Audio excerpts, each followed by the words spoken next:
공약 이행이라고 하는 게 이제 공약이라는 것은 이제 주민들과의 약속이잖아요. 네.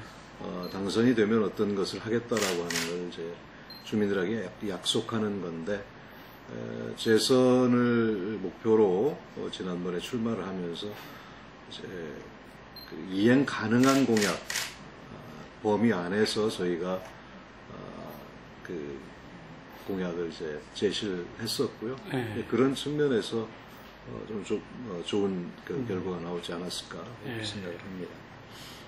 표를 구하기 위해서 이제 헛된 공약을 내세우고자 하는 유혹이 상당히 많이 있습니다. 그런 부분들은 좀 경계가 돼야 될 부분이라고 생각하고, 매니페스토 그 시청본부가 그런 역할을 해주고 있는 거에 대해서 의미 있다고 생각합니다. 주민들한테 저희들이 이제 꼭 공약뿐만 아니고 주요하게 추진하고 있는 사업들이 있습니다. 이런 것들은 이제 주민들하고 대체로 밀접한 연관이 있는 것이기 때문에 이것의 추진 경과, 지금 어느 정도 진행이 되고 있고 예산은 어떻게 확보되고 있고 앞으로의 추진 계획은 어떻게 되어 있는지 하나하나의 사업마다 전부 다 내용을 다 공개를 하고 있고요. 그런 거는 뭐 다른 데에서 다 하지 않는 저희들이 정보 공개에 있어서 충실하게 하려고 하는 하나의 분야이기도 합니다.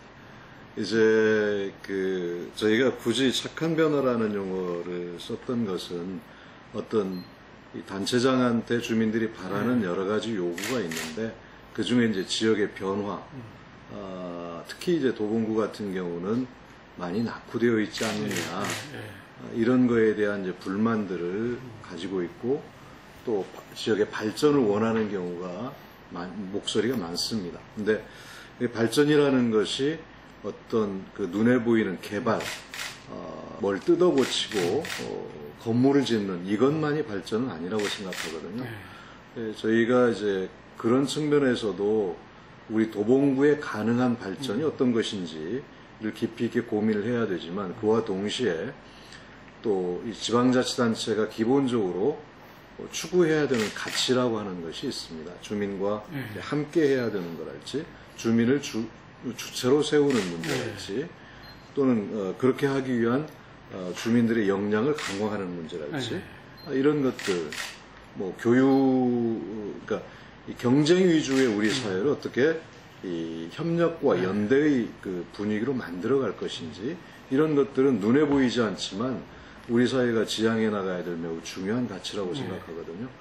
그런 부분들에 대해서 여러 가지 노력을 해왔고, 그게 다양한 형태로 좀 변화가 나타나고 있기도 하죠. 이제 눈에 보이는 변화는 아니라고 생각하고요. 그런 의미에서 이제 그걸 하나의 착한 변화라고 명명을 했던 거고, 그 눈에 보이는 변화도 이제 시도를 해야 되겠죠. 그 부분은 이제 조금 이따 차차에 설명을 하도록 하겠습니다. 우리가 이제 일상생활을 하면서 그냥 놓치기 쉬운 부분들이 꽤 있다고 생각을 합니다. 그러나 문화와 역사의 눈으로 보면 매우 가치 있는 것들이 저는 있다고 생각을 해요. 예를 들면 우리가 이제 작년에 이미 다 만들어졌습니다만 김수영 문학관이나 내지는 간송 전형필 가옥 내지는 둘리 뮤지엄 같은 것, 이런 것들은 우리 도봉구의 역사 문화적인 이제 자원, 숨결이 묻어 있는 그런 요소들인데, 이런 걸 이제 다 공간화했다는 것은 의미 있다고 생각을 합니다. 그와 더불어서 최근에 이제 저희들이 추진하고 있는 것 중에 하나가 의정부하고 도봉구하고의 경계에 그 대전차 방호시설이 있습니다. 이 대전차 방호시설은 과거에는 이제 군인 아파트라고 해서 방호시설 위에 3층에 그 아파트가 있었어요. 거주 공간이죠. 근데 워낙 오래되다 보니까 철거를 하고 기단부만 1층만 지금 남아 있는데, 이게 대전차 방호시설의 역할을 하도록 지어놓은 겁니다. 이게 거의 300m 가까이 도는 도봉로에서 중랑천 사이에 이르는 그 공간인데요. 근데 군사시설이기 때문에 저희들이 그걸 마음대로 철거할 수가 없습니다. 이 그 건축물은 이미 2등급을 받아서 건축법상으로는 철거 대상이에요. 네. 근데 시설의 특징이 이제 군사시설이다 보니까 철거가 안 되는 거예요. 네. 사실은 사용하지도 않는 것이지만, 그러다 보니까 저희가 이제 그거를 무슨 자재 창고로 쓴다든가 그동안에 이렇게 해왔는데 너무 흉물스럽기 때문에 더구나 철거도 할 수 없기 때문에 이런 부분을 발상을 전환해서 대결과 어떤 분단의 상징이지 않습니까? 네, 네. 이것을 평화와 창조의 공간으로 변화를 시키자 해서 이 공간을 리모델링 구상을 하게 됐고요. 지금은 이제 서울시와 함께 그 구체적인 실시 계획을 지금 시행 중에 있습니다. 2012년에 저도 처음 이제 그쪽 그 구체적으로 접하게 됐고, 이거를 그런 방식으로 바꿔야 되겠다라고 생각을 했습니다만, 그러나 이제 거기에는 상당한 예산이 들어가는 것이죠. 서울시를 설득하고 박원순 시장님의 도움을 받아서 서울시로부터 예산 지원을 받아서 지금 해 나가고 있는데, 그게 이제 몇 년의 과정을 이제 경과한 거죠.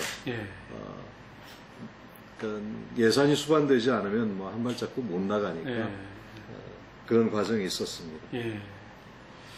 여기 이제 특이한 거는 독일 대사관의 협력을 얻어서 베를린 그 장벽 있지 않습니까?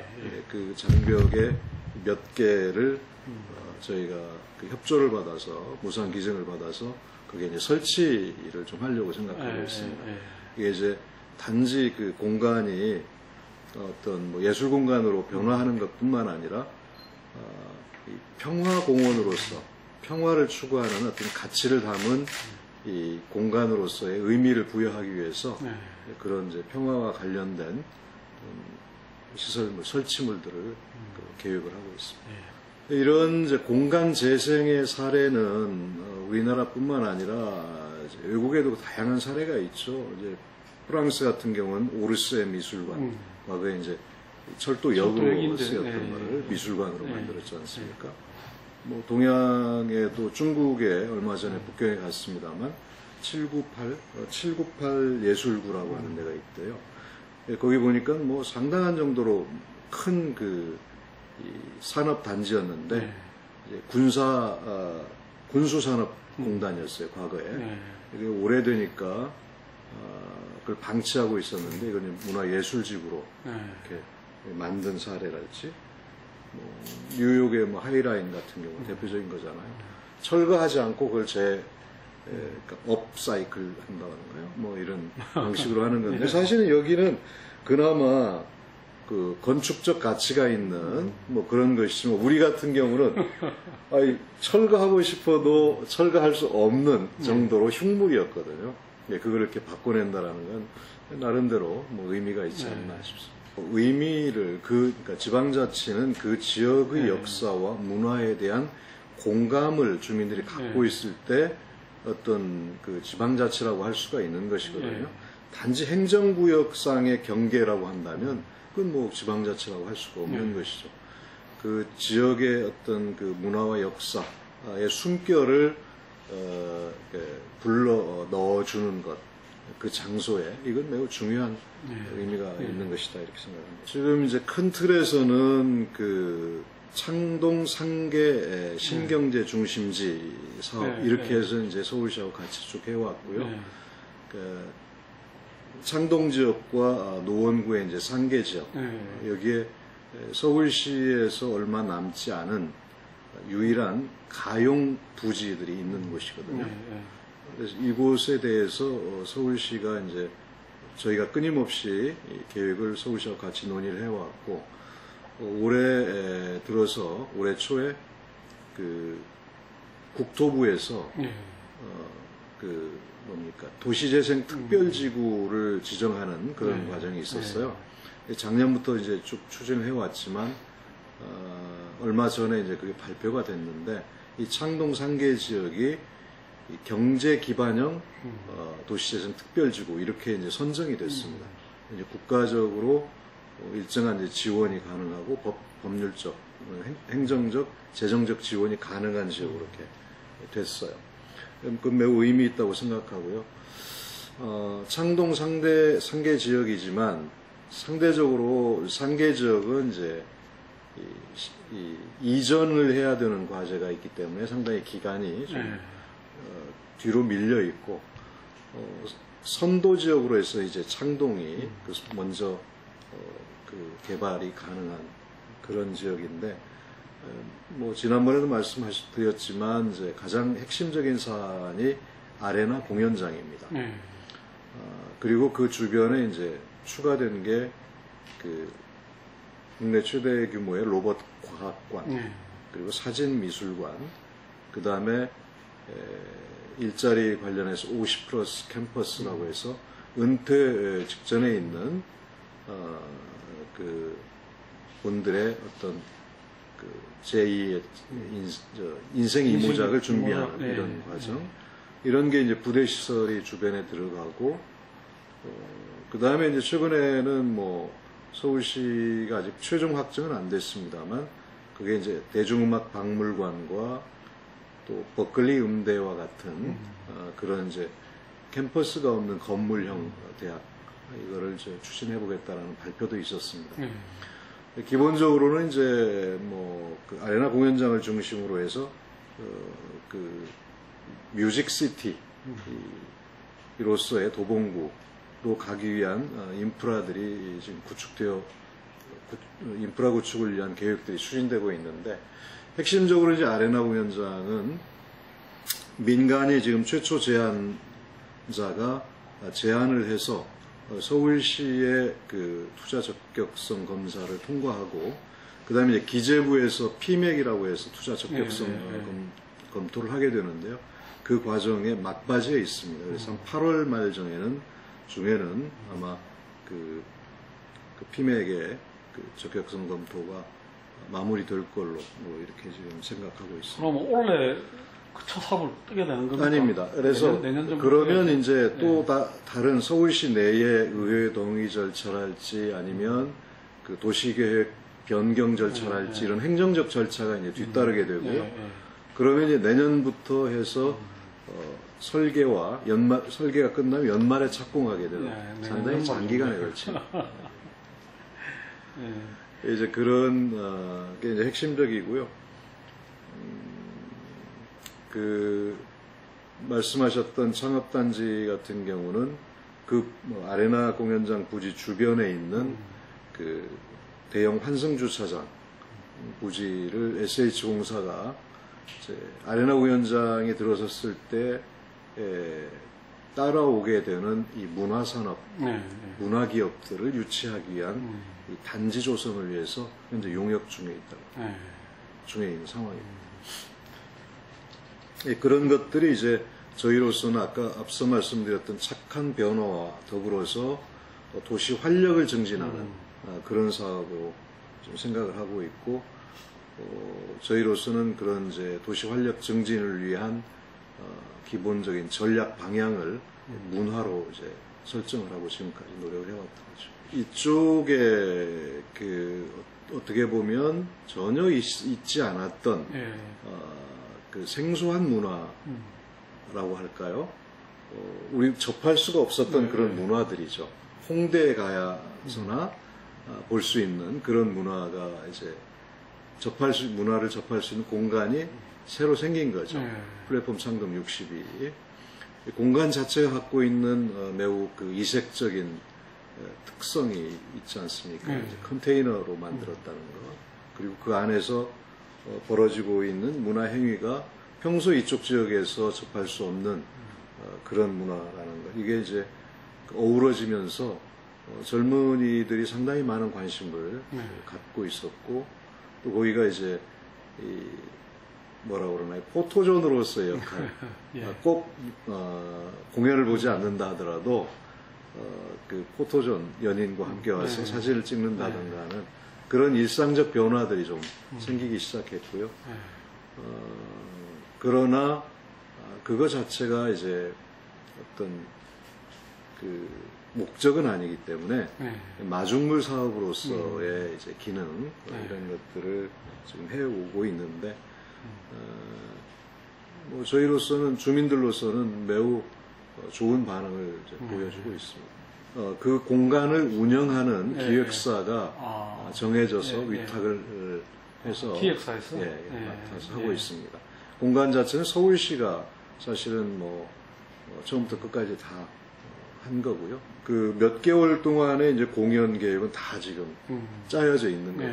그리고 그 인디 쪽에 있는 음악가들이 와서 공연하는 그런 것뿐 아니고 그 공간에서 주민들이 어떻게 결합할 것인가, 이 지역 내의 이 문화예술인들이 뭐 음악 쪽에 문화 쪽에 그 활동하는 사람들이 그쪽에 어떻게 결합할 건가 이런 것들을 지금 고민하고 있는 상황입니다. 공식적인 공연으로서가 아니라도 그 공간을 활용해서 뭐 예를 들면 버스킹 형태로 참여를 한다든지 아니면 토요일 날이나 휴일 날 자연스러운 이제 공연 뭐 유료 공연이 아니라 대학로에서 스스로 즐기면서 주민들도 즐길 수 있는 이제 그런 형태의 주민과의 결합 이런 것들을 좀 고민을 하고 있습니다. 지금 이제 혁신교육지구 사업은 작년에 이제 시범적으로 몇 개 구가 7개 구인가 이렇게 시작을 했고요. 올해는 몇 개 구가 좀 확대가 되어 있습니다. 저희가 이제 작년에 시범 사업을 시작을 했는데 준비 과정에서부터 또 실행의 과정에까지 다른 뭐 구도 열심히 하고 있습니다만 도봉구는 혁신교육지구 사업의 어떤 모범적인 그 과정을 겪어왔다 이렇게 저희는 자부를 하는데요. 공통적으로 하는 것도 있고 특수 사업도 있고 합니다. 저희가 많은 구에서 그 우리 구의 이 프로그램에 대해서 벤치마킹을 오고 하는 분야 중에 하나가 이 마을 학교의 분야입니다. 제가 이제 지난번 선거에 출마하면서 마을 교사 500명을 양성하겠다 이런 계획을 그 공약을 한 적이 있습니다. 그래서 지금 사실상 500명 가까운 마을 교사가 지금 활동을 하고 있는데 첫 번째는 이제 학교 안에 이 정규 수업 시간에 들어가서 교사와 함께 진행하는 협력교사가 있고요. 또 하나는 학교 밖의 마을에서 아이들을 지도하는 마을 학교가 있고 두 가지 형태로 지금 마을교사가 운영되고 있는데 첫 번째 그 협력교사, 정규 수업 시간에 들어가는 협력교사의 경우는 문예체, 그러니까 문화예술, 체육, 그리고 창의적 체험학습 이 4개 분야의 이제 마을교사들을 우리가 선발을 했습니다. 선발 과정도 이제 학교에 이 선생님들의 엄격한 심사를 거쳐서 이렇게 선발을 했는데 처음에는 이제 학교에서 마을교사가 얼마나 그 역할을 할 수 있을까 이런 의구심이 좀 있었어요. 그래서 학교의 요구에 의해서 처음엔 70명이 이제 학교 수업에 들어갔는데 워낙 좋은 반응 평가가 있으니까 그 다음에 또다시 70명이 몇 개월 후에 몇 개월 사이에 70명이 더 보강이 됐고 지금은 딱 1년이 됐는데 210명의 마을 교사가 학교 현장에서 정규 수업 시간에 수업을 진행하는 이런 형태로까지 발전을 했습니다. 예를 들면 교사가 모든 분야의 전문가가 될 수는 없거든요. 국어에는 다양한 요소, 예를 들어서 국어라고 하는 교과목에는 다양한 요소들이 있지 않습니까? 시의 영역도 있고 소설의 영역, 뭐 연극의 영역, 뭐 다양하지 않습니까? 이런 분야의 각각의 그 분야의 전문가들이 가서 그 영역에 대해서 그 아이들을 지도하는 이런 형태로 가기 때문에 훨씬 더 수업이 생생해질 수 있다는 거죠. 단적인 예로 제가 하나를 말씀드렸는데 음악 역시 마찬가지로 뭐 성악을 전공한 사람, 뭐 국악을 전공한 사람 다 다양할 수 있지 않습니까? 이런 형태로 이제 생생한 수업이 진행되기 때문에 훨씬 더 그 좋은 반응을 얻고 있고 또 이제 마을 교사들이 한편으로 그 마을 학교에서 그 활동하는 마을 교사의 경우는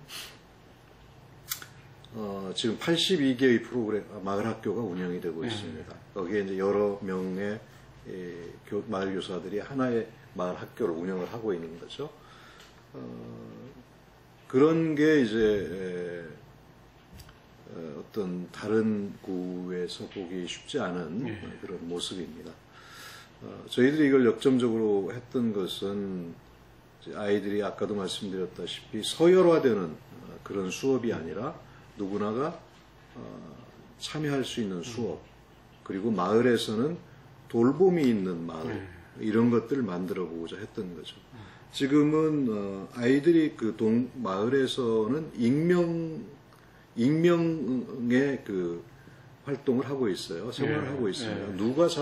아무도 자기를 알아보지 않고 누구도 자기를 돌봐주거나 하려고 하질 않는 거죠. 그러니까 멋대로 활동을 하고 예의가 없어지는 거죠. 근데 누군가가 자기를 마을에서 케어해주고 관심을 가져주고 지도해준다라는 게 확산이 된다면 그렇게 활동을 못하죠. 그래서 마을 내의 어떤 공동체, 교육을 통한 마을 공동체를 만드는 것, 이것이 이런 마을 학교나 이런 게 궁극적인 목표라고 생각합니다. 저희들이 지원을 하죠. 물론 거의 자원봉사 수준이고요. 그러나 이제 거기에 그 교재비 같은 게 필요하고 재료비 같은 게 필요하기 때문에 그런 부분들에 대해서 저희가 지원을 하고 있습니다. 저희가 이제 작년부터 서울시하고 함께 찾아가는 동주민센터 사업이라는 걸 했어요. 작년에 이제 4개 구가 시범 사업을 했는데 저희가 이제 참여를 했었죠. 찾아가는 동주민센터는 이제 복지의 영역이 있고 그 다음에 이제 마을의 영역이 있습니다. 큰 틀에서는 복지는 그 동안에 이제 행정에서 돈을 지원해서 하는 사업으로만 인식이 되어 있지 않습니까? 근데 그것뿐 아니라 마을 공동체 안에서의 복지를 바라보자, 이런 관점입니다. 그러니까 아무도 관심 없이 스스로 목숨을 끊는다던가 아무런 관심도 받지 못하고 정말 외롭게 살아가는 은둔형 외톨이를 비롯해서 다양한 형태의 사회적 문제가 야기되고 있잖아요. 공동체가 이제 파괴되어서 나타나는 그런 결과이기도 하죠. 돈으로서 지원하는 것뿐만 아니라 그런 이제 공동체의 복원을 통해서 결과적으로는 이제 이 복지라고 하는 넓은 영역에서도 긍정적 영향을 미쳐보자, 이런 것이죠. 물론 복지 자체는 거의 찾아가는 방문 서비스랄지 이런 것들이 촘촘하게 자체적으로는 계획이 되어 있지만 그 의원을 둘러싸고 있는 것은 공동체여야 된다. 이렇게 두 가지 영역에서 우리가 출발을 하고 있는데, 마을 공동체를 복원하기 위한 프로그램 중에 이제 주민들이 마을 계획을 세우도록 하고 거기에서 우리 동네에 필요한 의제가 뭐냐, 공통적으로 필요한 게 뭐냐, 의제를 스스로가 선정하도록 하고 그래서 그 선정된 의제를 가지고 마을 주민들이 모여서 투표하는, 우선순위를 정하는 이런 이제 과정을 우리가 1년의 과정을 그동안 거쳐왔는데요.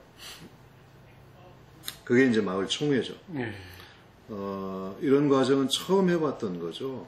주민들도 그렇고. 그래서 그 자신이 서로 토론을 통해서 만들어낸 어떤 주제가 행정의 지원을 받아서 변화되는 모습을 보면 그게 이제 그분들로서는 매우 의미 있는 것으로 받아들일 거라고 생각하고, 이게 한 번으로 끝나는 게 아니라 매년 주기적으로 이렇게 계속되는, 그리고 확대되는 과정이라고 생각을 합니다. 이게 이제 전체적으로는 공동체라고 하는 그런 의미와 더불어서 마을의 민주주의를 복원하는 그런 과정이기도 하다, 이렇게 생각하고 앞으로도 지속적으로 저희가 확대해 나가려고 생각하고 있습니다. 올해 3개 동에서 그런 마을 총회의 과정을 거쳤는데요.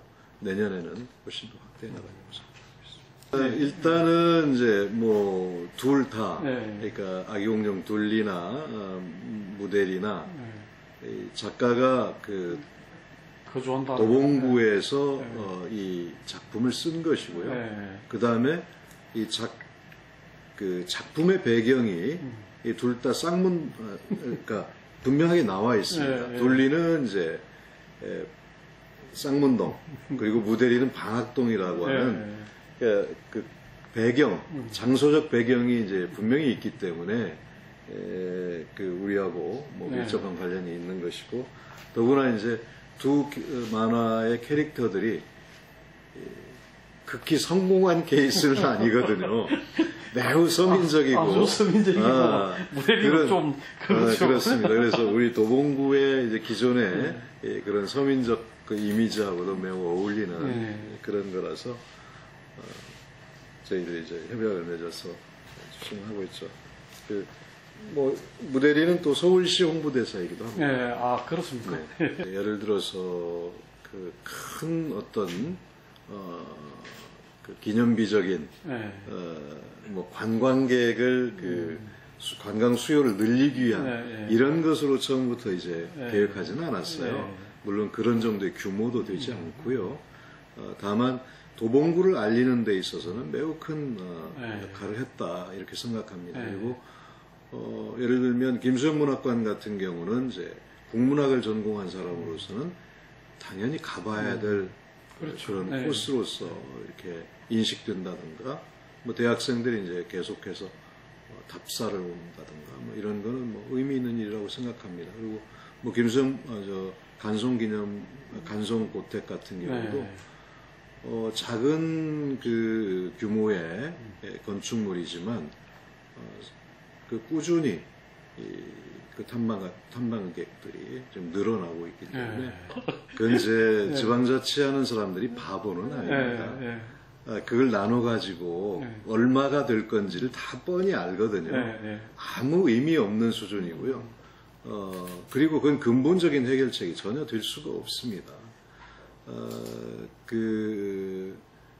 기본적으로 지방자치에 대한 어떤 중앙정부의 태도가 좀 달라져야 된다고 생각을 합니다.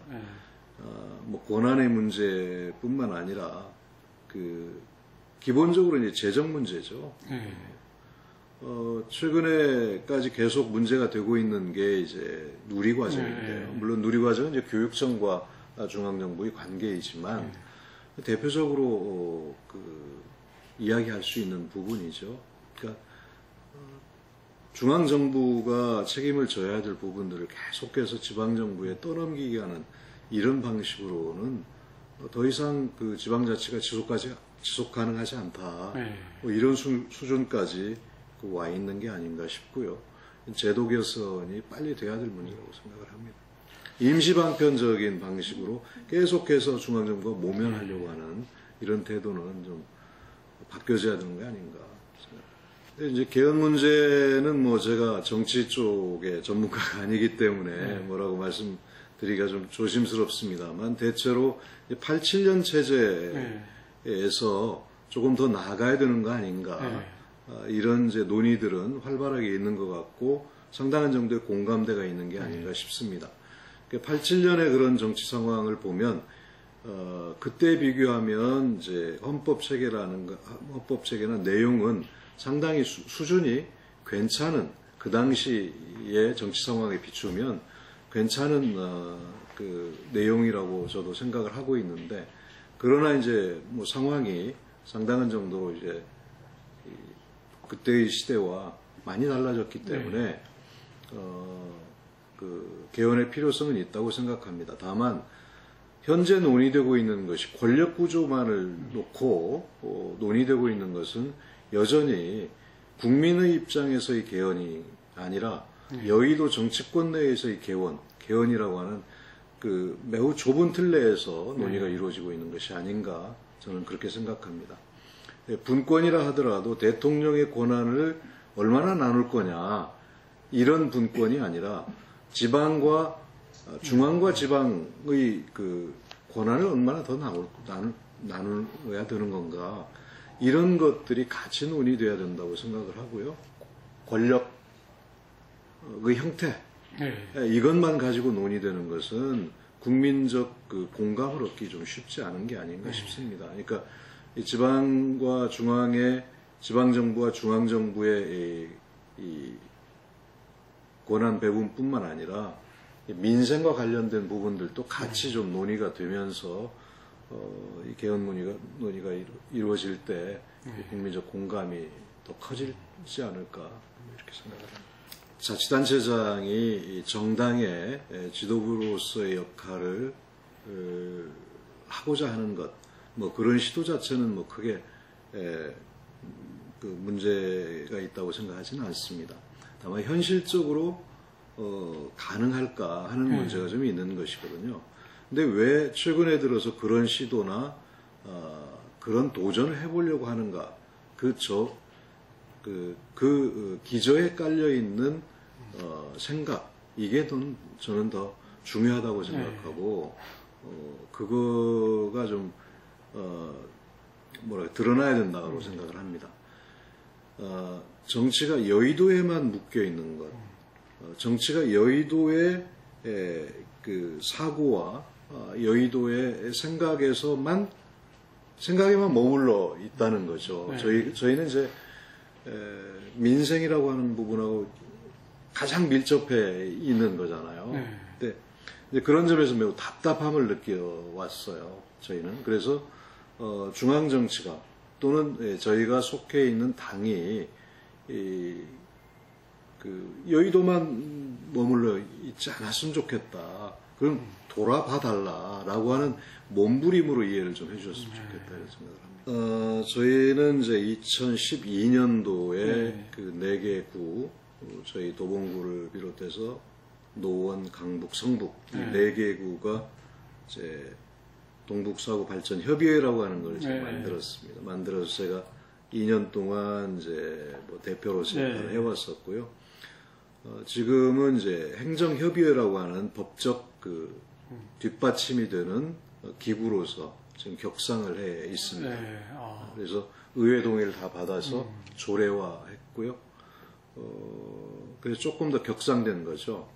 저희가 그렇게 이 다른 데에 비해서 좀 결속력을 갖고 이 서울시와 그 협의를 계속해 올 수 있었던 요인은 이 4개 구가 공교롭게 재정적으로나 뭐 여러 가지 측면에서 일자리 부분에서랄지 매우 취약한 그런 상태입니다. 그래서 쉽게 얘기하면 이제 없는 집끼리 서로 뭉쳐서 큰 집한테 좀 이야기를 좀 하자 이렇게 공감대가 좀 형성이 됐던 것 같고요.